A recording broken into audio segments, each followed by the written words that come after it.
Hi, my name's Heather Schultz. We just finished the Accessible New York workshop at the conference, and I am a professor at Baruch. I teach speech communication and also am a proud alumna of Baruch. And we have... Hi, I'm Dr. Bourquin with the PASS Coalition here in the city. We try to make sure that the city streets remain accessible for blind and visually impaired people. I was a mobility specialist for about 25 years at the National Center on Deaf Blindness, and it's been a terrific conference so far. Thank you, Gene. So, given the amount of resources that we learned in this Accessible New York workshop, there's going to be a disability pride parade, there are many guides, there are trainings. What else would you like to see New York City do for the community?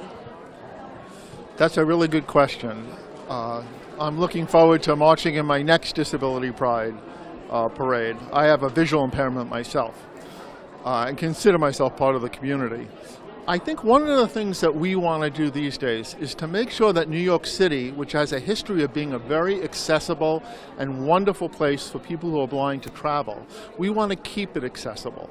These days there's been so many rapid changes in our streetscape. The bicycle lanes, the new turning lanes that the DOT is putting in, different signaling systems that are putting in and moving traffic more quickly. A lot of those changes have an impact on people with visual impairments and blind people, and we want to make sure that whatever the city does and whatever the state does, they keep it as accessible for us as it is for everybody else. And not to put you on the spot, but if you, on a scale from 1 to 10, what rating would you give New York City in terms of access for the community, in terms of the infrastructure and digitally? Well, that is a tough question. New York City is usually a 9 or a 10. These days, maybe a little less so. But I would give kudos to a lot of the agencies that have been very cooperative with the PASS Coalition. The Department of Transportation has worked with us. We meet with them regularly. They've had open minds and they've listened to our concerns, and they have done their best to implement programs that are keeping the city accessible. And the MTA has done a pretty good job too.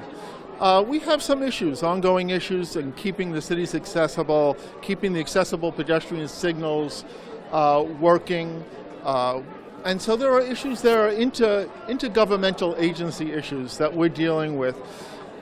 Connecting the DOT, the police department, the anti-terrorists folks, and all these people aware of the needs of blind people as they build new systems to keep New Yorkers safe.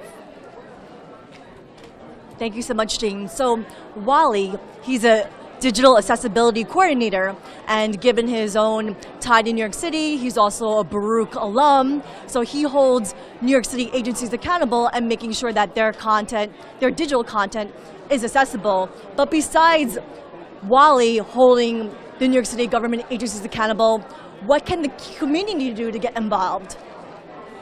Well, first I would say I'm also a proud Baruch graduate. I graduated with my BS.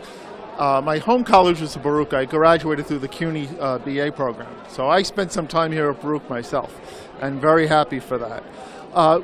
You know, speaking about what Wally was talking about, the most interesting thing to me is what they're developing with the street crossing apps and keeping those things as accessible to New Yorkers. You know, a lot of us in the blind and visually impaired communities, we're not all facile with smartphones. You know, we can't all buy a $1,000 iPhone X. So we want to make sure that the technology is as accessible and easy to access for everybody in the community. And of course, accessible pedestrian signals installed at corners, the devices that make sounds, are the best option. That said, the community can be involved by contacting us at the PASS Coalition and getting involved with us, because we are a coalition of blindness professionals, O&M instructors, and members of the blindness and visually impaired communities and other people with disabilities. So contacting us is one way to keep the community involved. And the other thing is to show up when the city has hearings. Show up and let the city know what your needs are. Go to the community board meetings in your areas. All those things keep the city entities aware of our needs. Thank you, Gene. So there's a lot of Baruch pride in the room. I also an alumna of Baruch. I have my bachelor's in journalism and my master of public administration from this fine college. So a lot of Baruch pride. Is there anything else you want to ask? You addressed all my questions. Were there any other takeaways that you would like to share with those tuning into the live stream? Thank you very much. I'll just end with a mention of our website, PASS Coalition, one word, .org.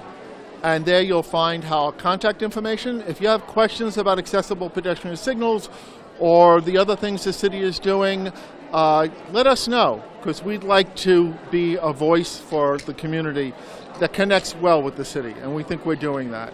And thank you so much. Thank you for your time, Gene, and thank you to our live stream audience.